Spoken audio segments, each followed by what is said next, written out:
First, I'd like to kind of lead off talking about some recent cybersecurity incidents as well as industry statistics. You're probably all familiar with the recent breach, a highly publicized breach at MGM hotels and casinos.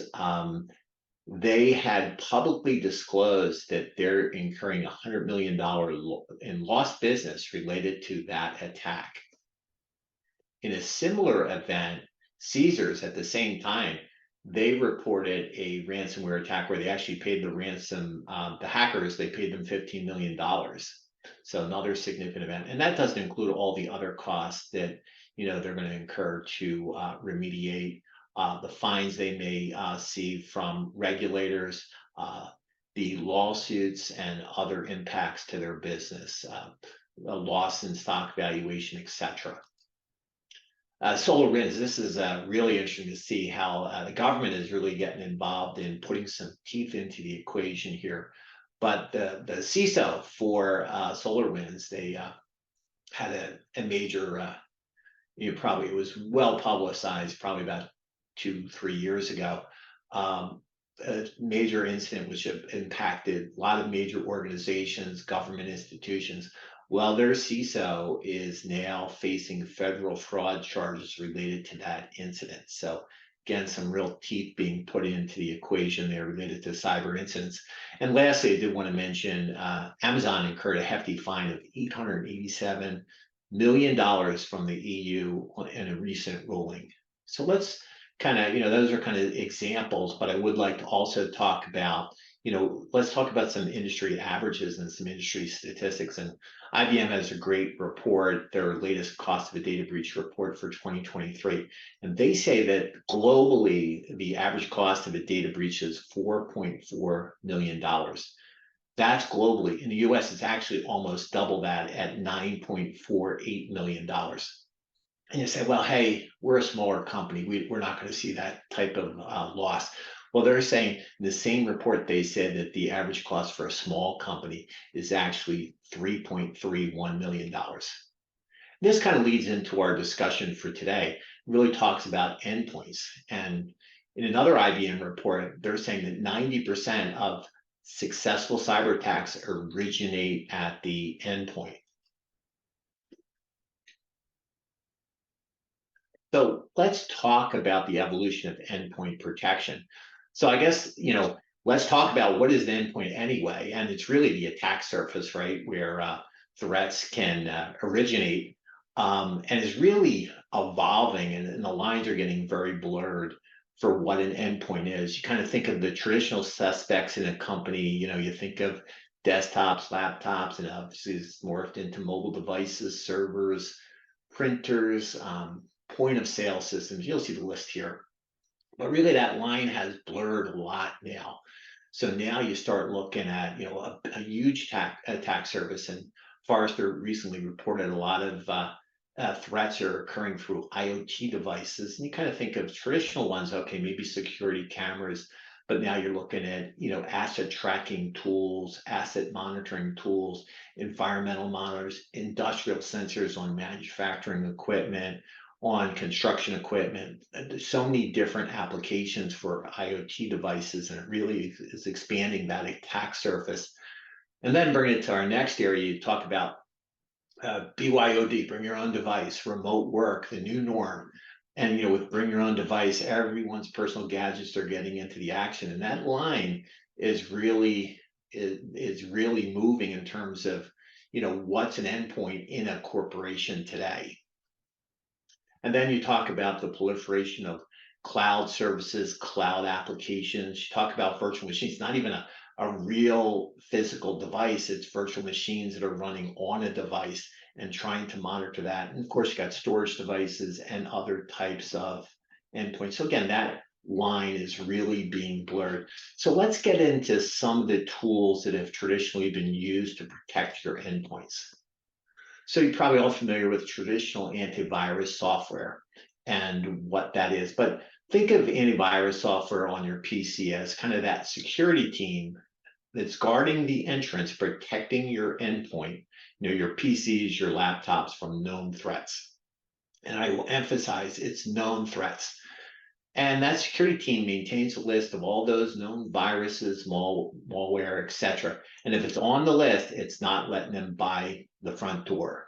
It actually will quarantine and remove that threat. And that list has to constantly be updated. And the antivirus software providers are constantly updating the list. But with that said, the real challenge is there's 560,000 new pieces of malware every single day.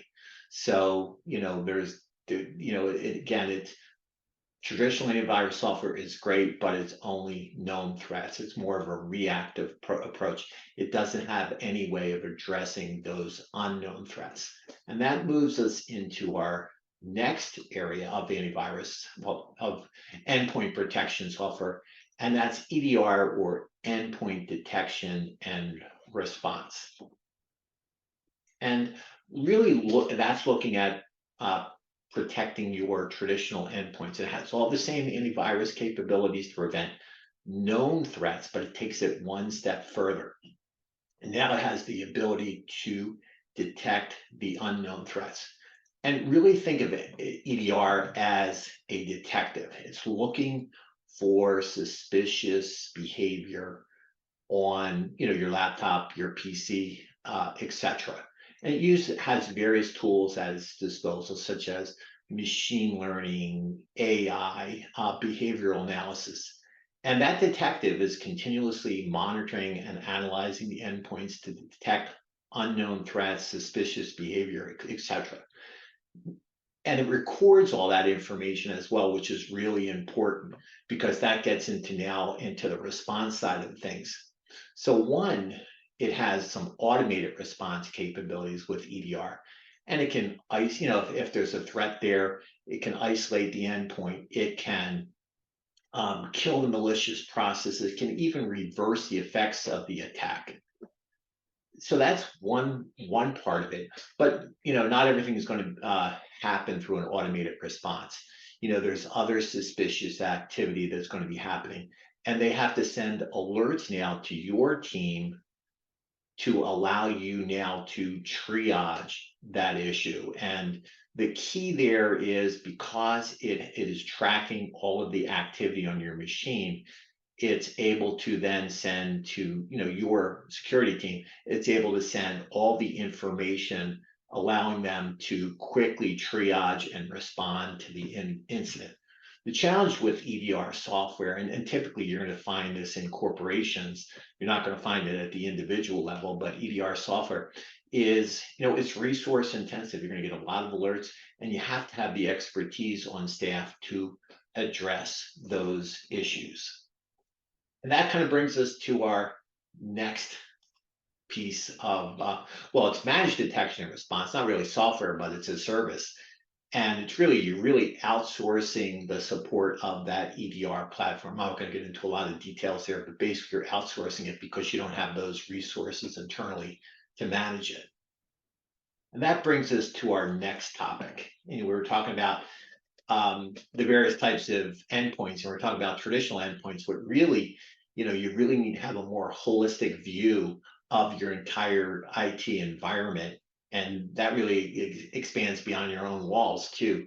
And that's where XDR comes into play, or extended detection and response. It's kind of that high-tech, all-in-one toolbox, whether it's traditional endpoints, network, cloud apps, virtual devices, email storage, identity access management systems. IDX really has it covered. It's really a single pane of glass, and again, a more holistic approach, and it's able to collect, correlate, and analyze data across these many sources. Think of it as a master detective. It's unmasking those hidden threats, suspicious activities by connecting the dots across your entire IT ecosystem. It has all the same tools at its disposal, but again, it's expanded to a more holistic view across your entire environment. It has, when we talked about EDR, we talked about behavioral analysis, machine learning, AI, activity recording, forensic does all of that. And then of course it has, so your security team can respond to those threats. Same thing here though, is it's very resource intensive, requires a lot of expertise, and that's where And MXDR comes into play to help you manage that for your company. So there's a lot more acronyms out there, but that's a story for another day. So far, we've been cruising through the familiar landscape of traditional endpoint protection. Kind of think of it as the scenic route with well-known landmarks, but now we'd like to take the detour into the exciting territory of zero trust tools and the next evolution of endpoint protection.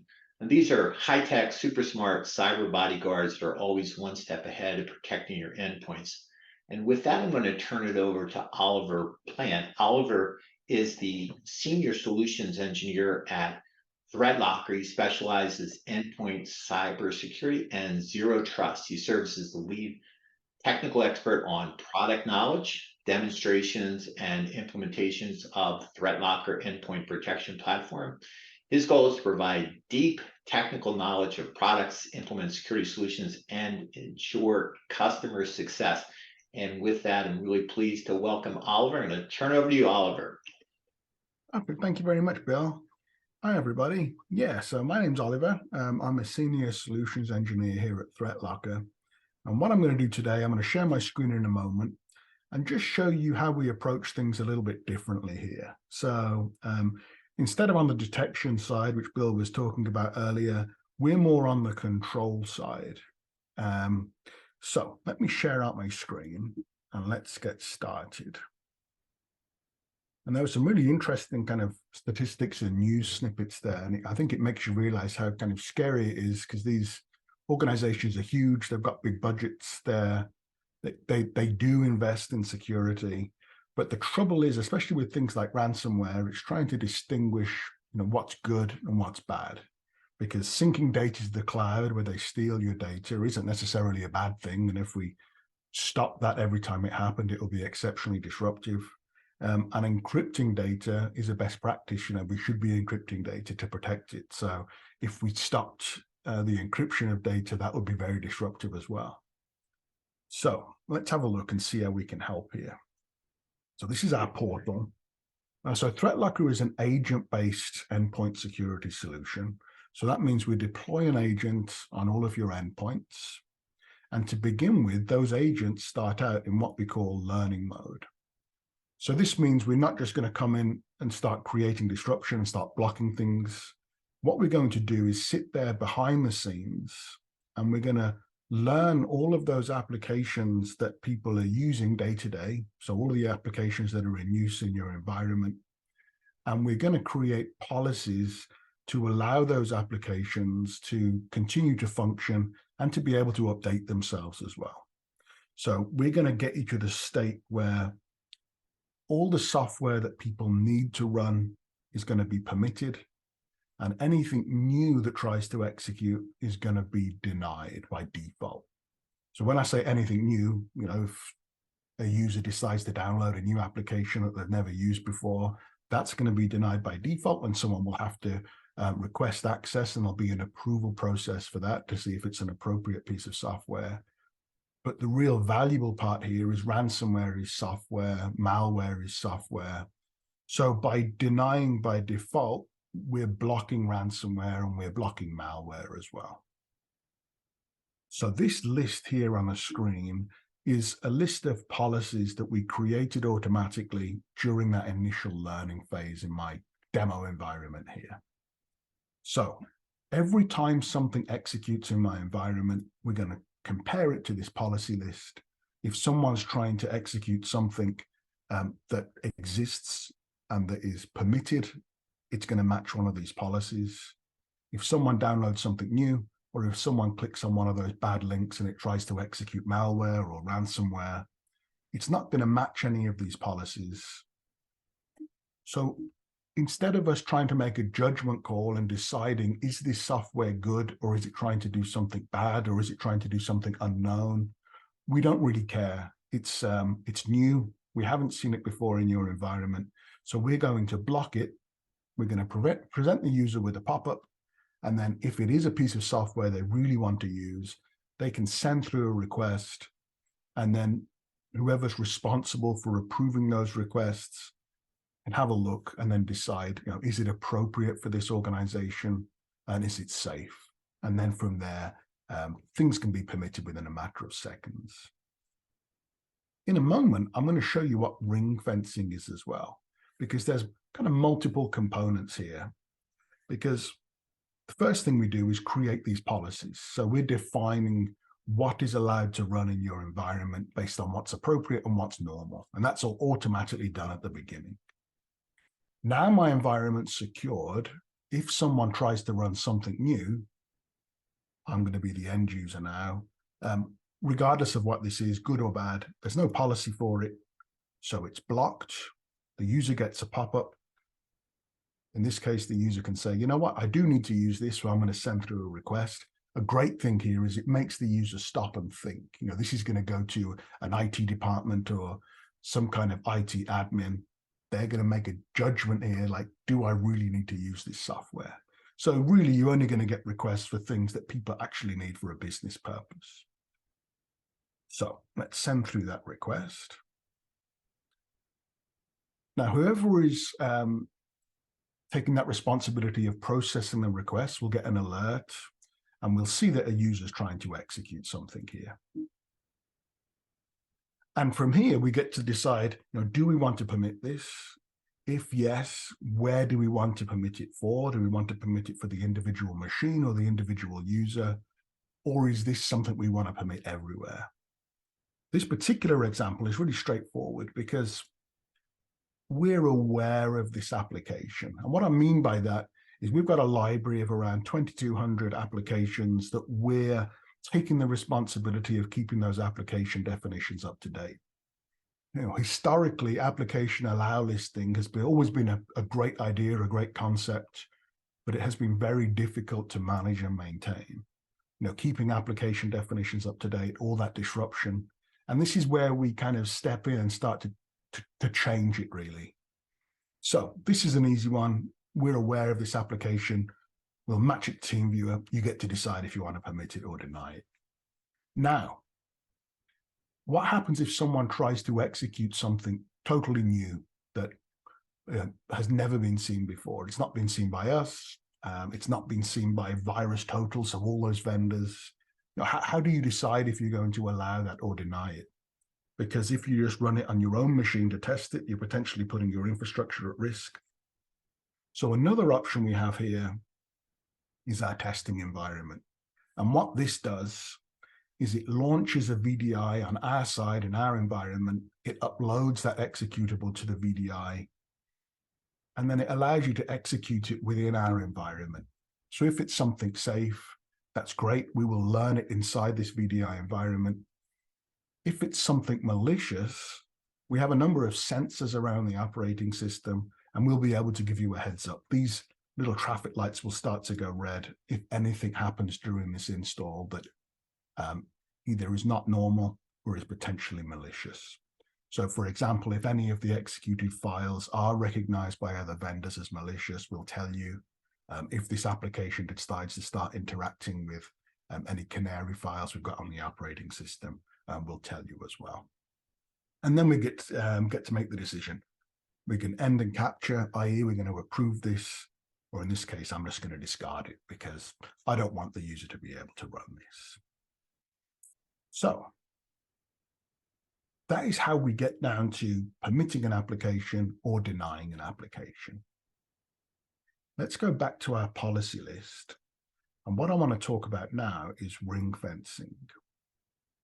Because a lot of these high profile attacks are what they call living off the land attacks. And that means tools that exist within things like Microsoft Windows.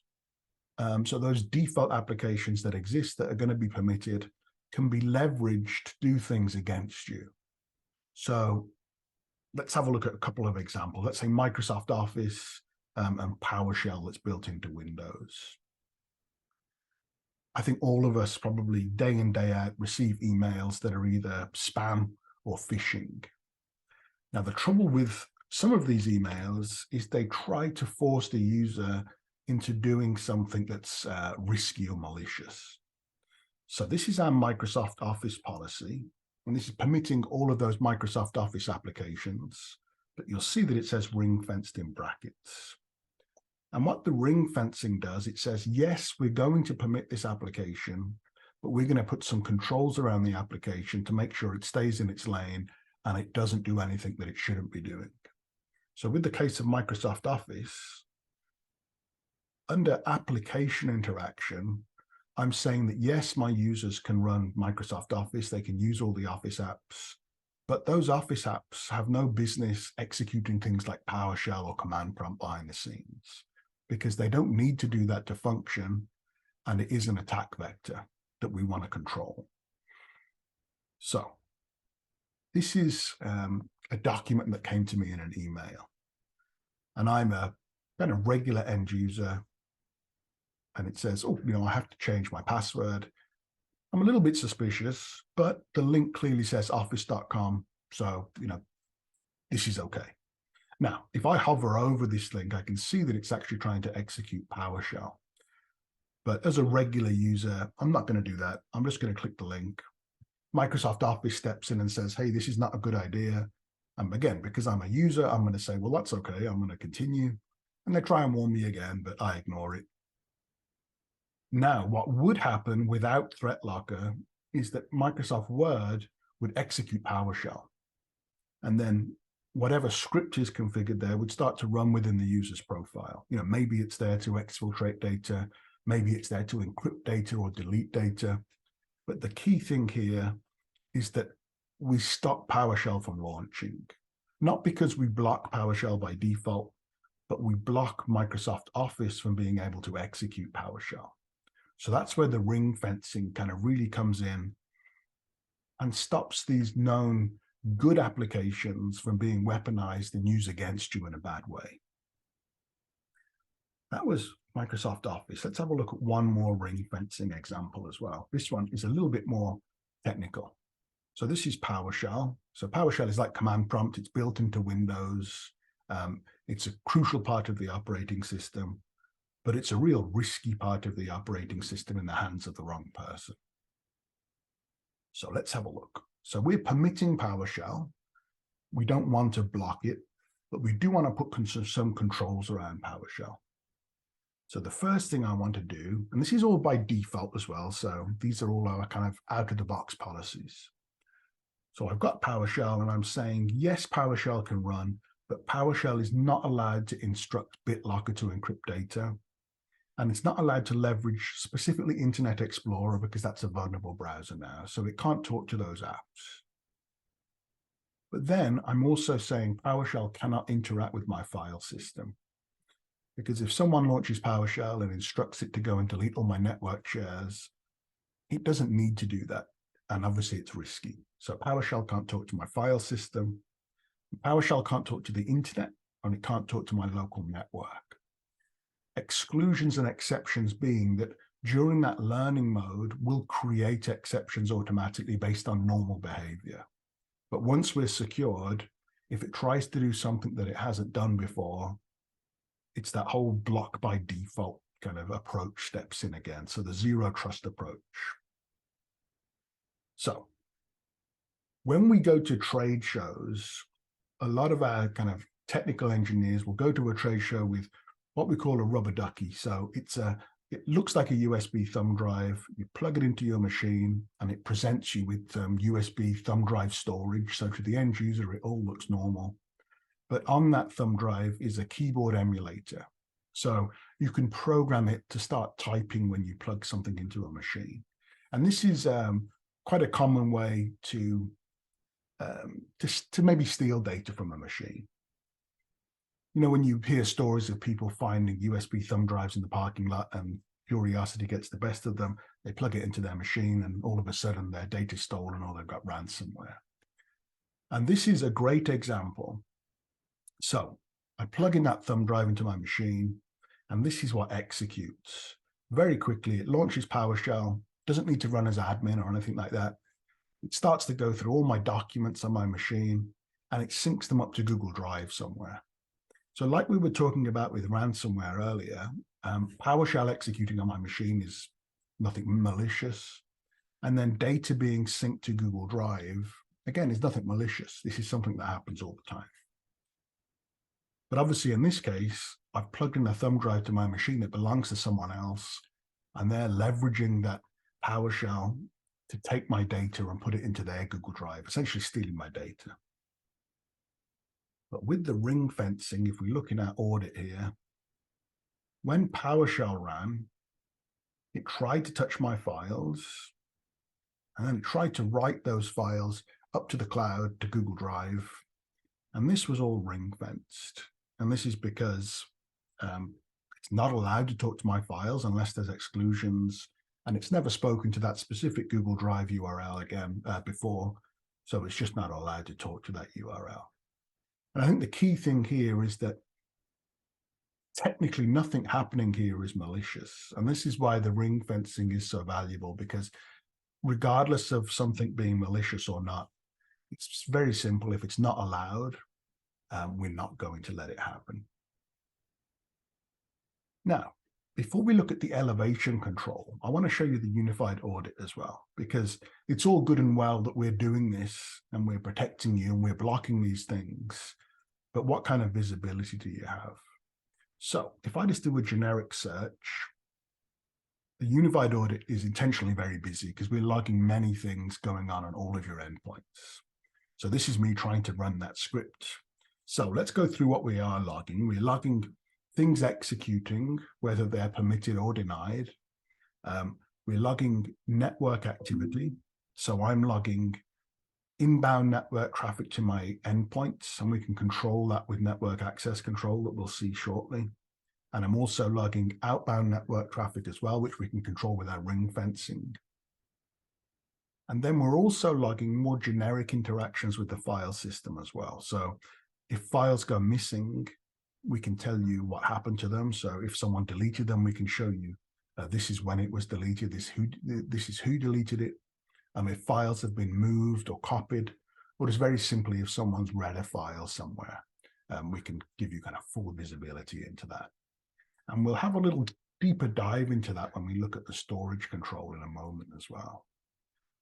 One thing I wanted to touch on now was the elevation control, which is really the last part of the application component. So up to now, we've created a policy list of all those applications that we want to permit.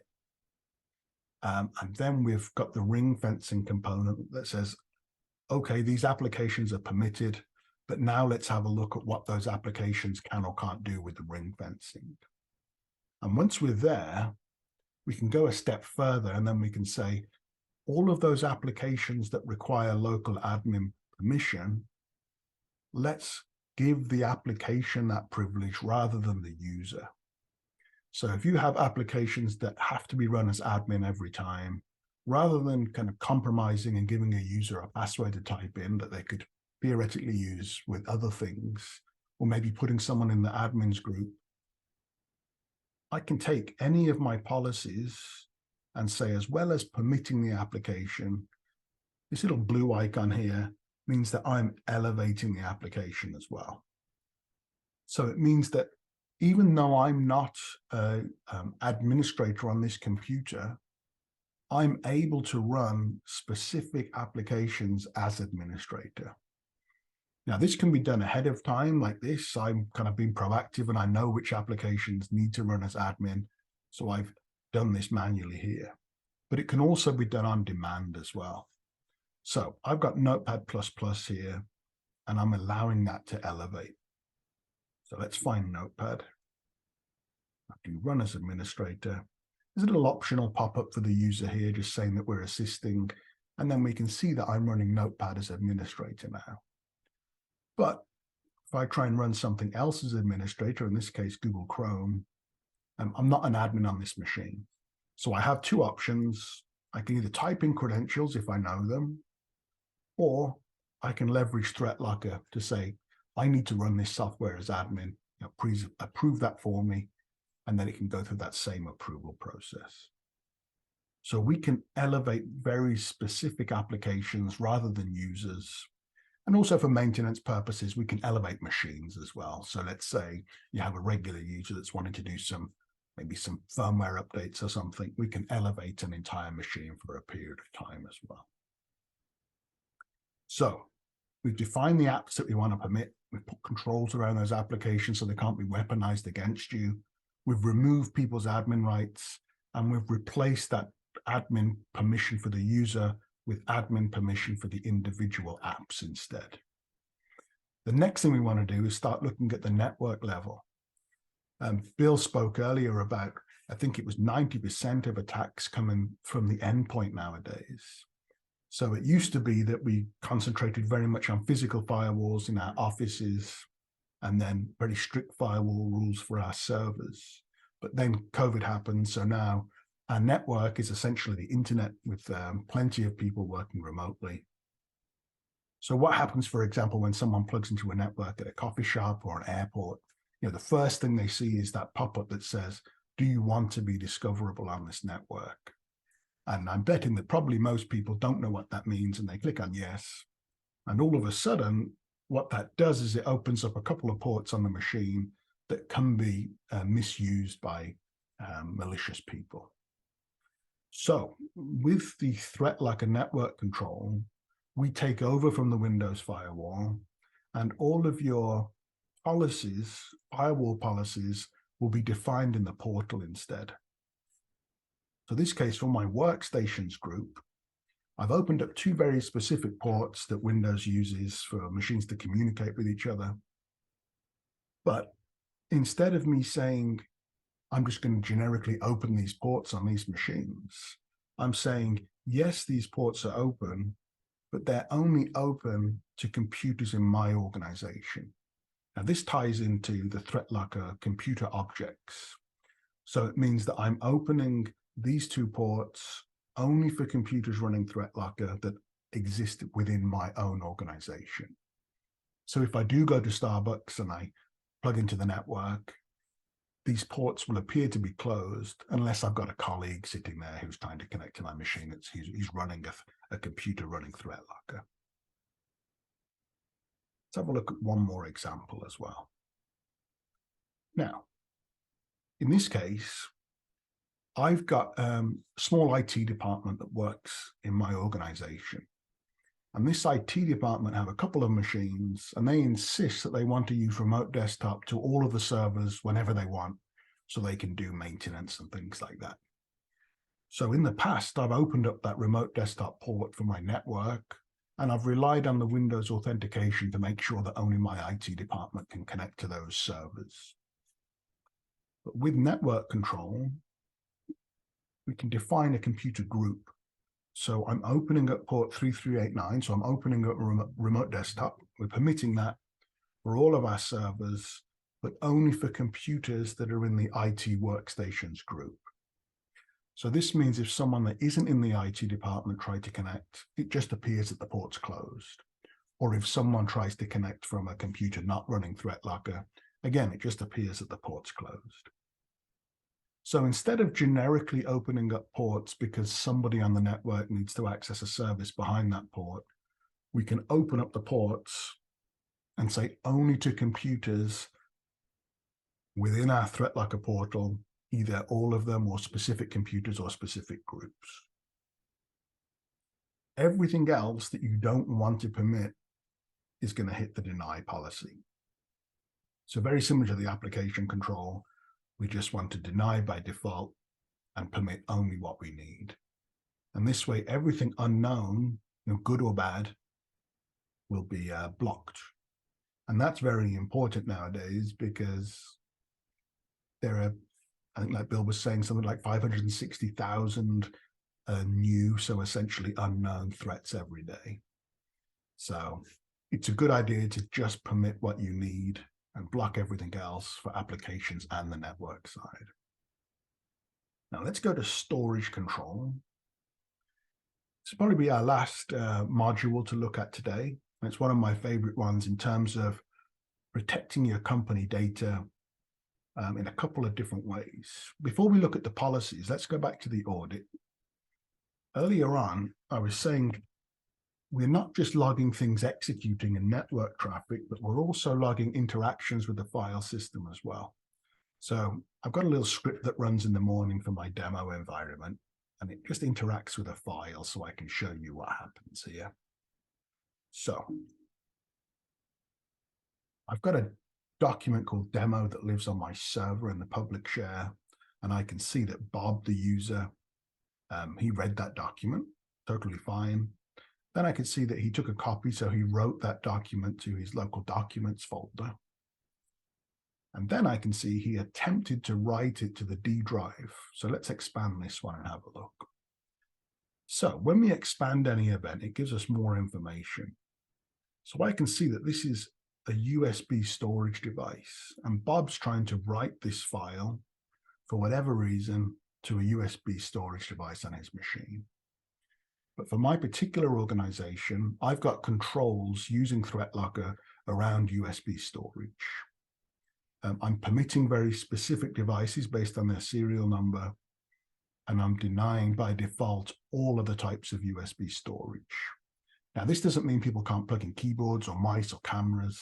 It just means if someone tries to plug in a storage device, instead of everybody being able to plug in whatever they like, we control access to USB storage. So in this case, Bob is trying to write this document to a USB storage device that he doesn't have access to. It was blocked, so he gave up. We can see he just deleted the file there. So as well as being able to control all this with policies, which I'll show you later as well, this is a valuable auditing tool. If either internally, maybe you have concerns that data is being stolen, maybe data is being written to something like USB, or if a large amount of data or even just a single file goes missing, we can tell you, has someone deleted it, or have someone maybe accidentally moved it? Because if they've moved it, we don't want to restore it from a backup, because then you'll end up with 2 copies of that file on the network. So if someone's moved it, we can show you where they moved it to, and then you can move it back. Or if someone's deleted it, we can show you who deleted it, when they deleted it, from which computer and which application they were using at the time as well. So there's always a little trail just to tell you what happened if anything does ever happen. Now, let's go to storage control. And what I'm looking at here are storage-related policies that are being enforced on all of my workstations. So for example, I've got this deny USB storage policy here. So every time someone plugs in a device that I haven't explicitly permitted, that device is going to be blocked, and we're going to present the user with a pop-up saying, this is a new storage device. If you need to use this, please click on request access. And then as we process the request, we get to decide conditions as well. Do we want to give them unconditional access to this USB storage device? Or perhaps we want to give them read-only access to the device. Maybe we give them read-write access, but only for specific file types. Do we want the accounting user to be able to copy just spreadsheets perhaps, and not Word documents, or the other way around? So we can be very, either very granular or very broad and just permit it altogether. Now, while we don't actually encrypt devices for you, we have the ability to check to see if a device is encrypted.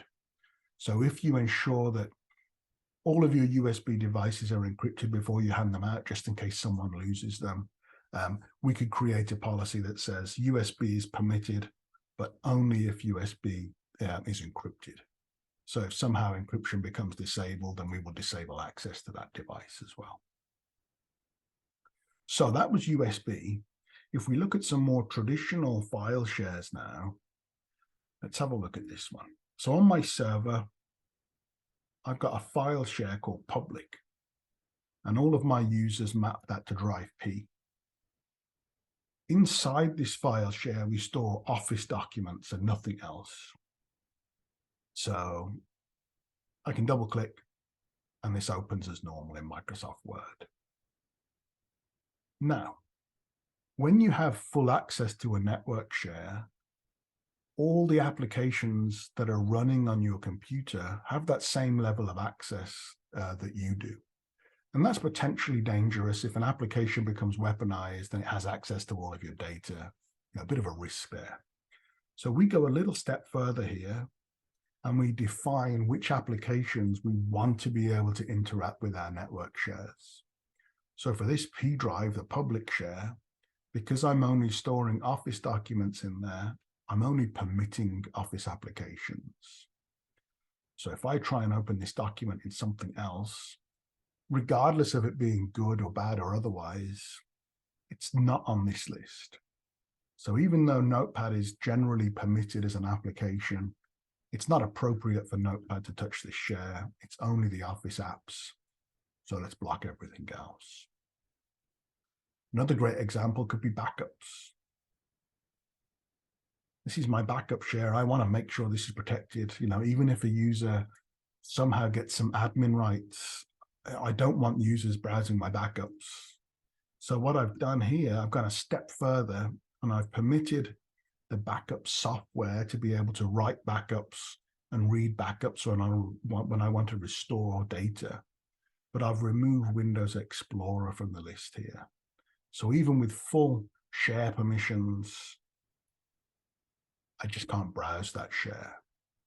However, my backup software can write backups and it can read backups when it wants to do file restores as well. So we've got the app control. Let's start defining which applications are allowed to run in your environment. Let's define what they're allowed to do. Let's grant admin privilege only where it's required per application. Then let's get on the network side and start locking down these endpoints to ensure that only trusted traffic can come in. And then finally, on the storage side, let's start protecting access to that data, even from these trusted good applications. Let's just only allow what's appropriate and what's correct. At this stage, I think I'm ready to hand it back to Bill and maybe answer any questions or see what any next steps would be. Thank you, Oliver. Bill? Let me share my screen here real quick.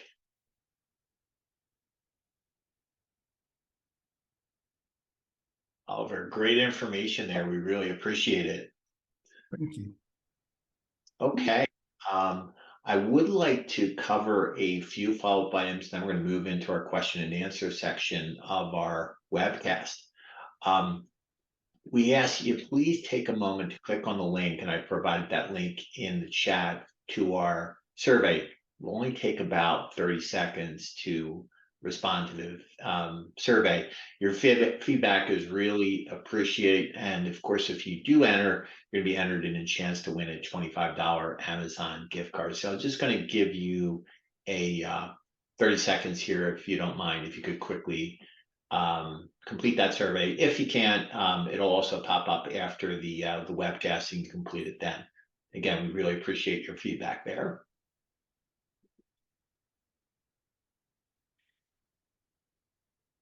Now, if you would like to set up a demonstration, a more detailed, personalized demonstration of ThreatLocker or complimentary consultation to see how we can address any of your cybersecurity needs, you can reach out via my contact information, which you'll see on the screen. And I'm also going to just chat that out to you as well. Just give me 1 second here and I'll chat that over to you as well.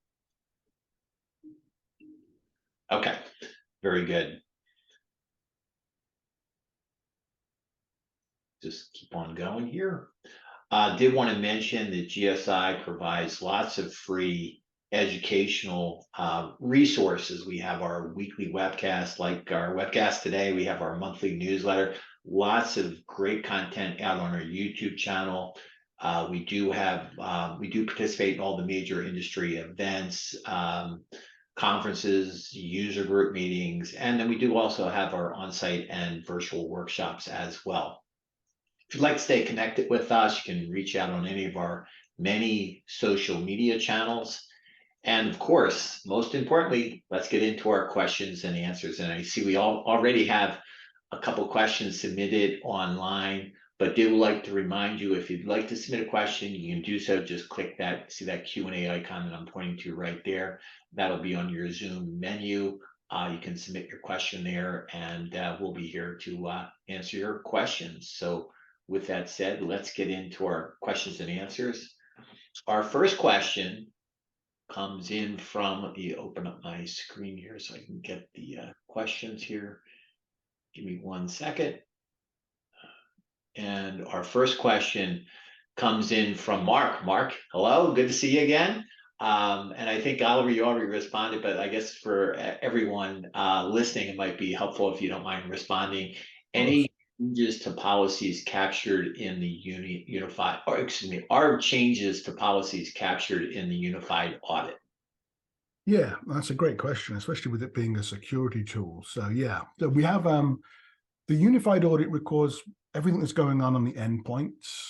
And then we have a separate security audit that shows any changes or any kind of reads, basically any activity that an administrator has done. So let's say I went into a policy and changed it from a permit to a deny and caused some disruption. That there is a record showing who did that action. I mean, even if I went into a policy just to read it and kind of scrolled through, we would show that as a read event. So yes, everything is being audited from a security perspective in terms of changes. Okay, well, thanks, Mark, and thanks, Oliver. Our next question comes in from Isabella, and the question is, how long should we leave machines in learning mode initially? Yeah, that's a good question. A default answer for that would be 7 to 10 days. Usually 7 to 10 days is enough to capture everything that's in use. One thing that we would also do is we wouldn't secure an environment based on time only, because who knows what's happening. So what we would do is we would go into the unified audit and we would be able to see, what would we have blocked if we had been secure over, let's say, the past 3 or 4 days. And then occasionally we have to craft some custom policies if an application is changing very, very frequently, for example. But the short answer is default 7 to 10 days for most businesses. And then once those initial group of machines are secured, and they would have done all the bulk of the heavy lifting for learning. So then subsequent machines that come along, any new machines that come along, 1 to 3 days is normally plenty. Okay, well, thanks, Isabel, and thanks, Oliver. Our next question comes in from Enzo, and the question is, what happens if someone tries to execute something that is completely unknown? How do you decide to approve or deny? Yeah, great. Another great question. I think that's where we briefly looked at that VDI, so the testing environment.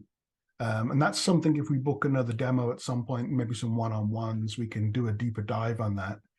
But that testing environment is the perfect place to execute things that you are unsure of. Because if there is that risk that it's something malicious, don't run it in your environment, don't run it in an end user's environment, run it in our environment, and we will show you what it's doing. So worst case scenario, if it is ransomware, it's going to encrypt stuff on our side in a protected environment, and it won't put your environment at risk. But yeah, we'll definitely always be there to help try to identify these things, either in an automated way using the VDI. Also, we have a 24/7 security team that are always more than willing to inspect things for you as well. Okay, well, thank you, Enzo. Thank you, Oliver. Our next question comes in from Tyler. This is going to be a tough one for you, but Oliver, here you go. What about developers? They're always creating new stuff. Absolutely, yeah. I think so. Before I worked at ThreatLocker, I actually worked for a managed service provider that used ThreatLocker. They still do, and yes, developers are favorite end users. No, with developers, it just generally we put developer computers in their own groups because not everybody will be creating executables and executing new things on a regular basis. They will still have those controls that we looked at earlier, but maybe they'll be slightly looser. One thing we would always recommend for developers, and it's becoming more and more common nowadays, is for people to sign their code, because we have the option in the audit to permit a vendor.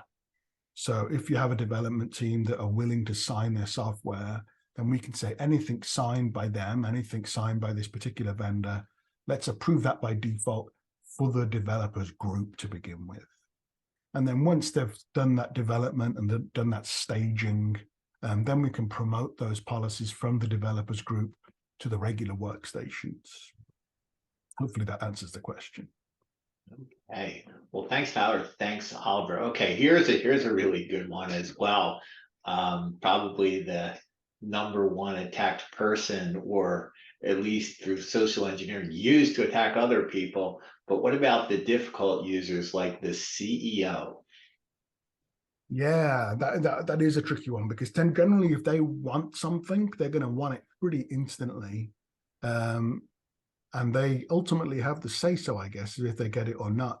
So I think for that case, I'd be permitting on a computer basis, even a user basis, rather than a group basis. So instead of saying, let's say the CEO wants to, I don't know, maybe run a game or something, which maybe isn't appropriate, but it doesn't represent an actual risk in terms of ransomware, but nobody else should be running that.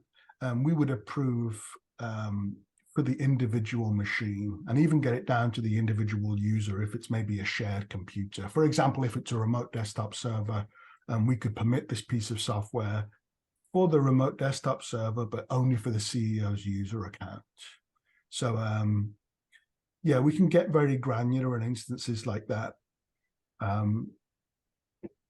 Yeah, I think they can be quite tricky, but I said the beauty of the approval is that once you click approve, it's done in under a minute. So it will be very short-lived disruption.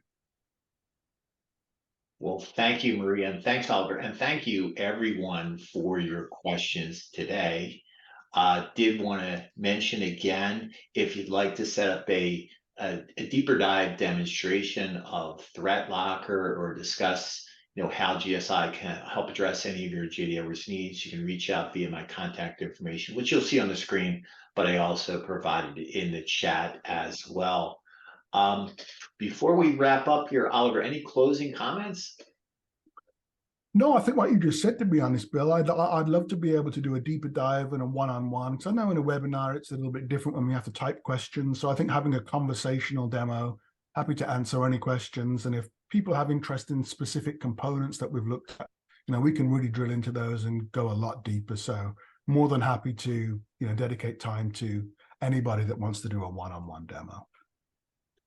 Well, thank you, Oliver, and thank you, everyone. I did want to mention we will be providing copies of the slides from today's presentation. Of course, Oliver, he did a lot of hands-on working directly in ThreatLocker, so we will actually provide a link to the recording as well, and we'll be getting that out to you in the next couple of days.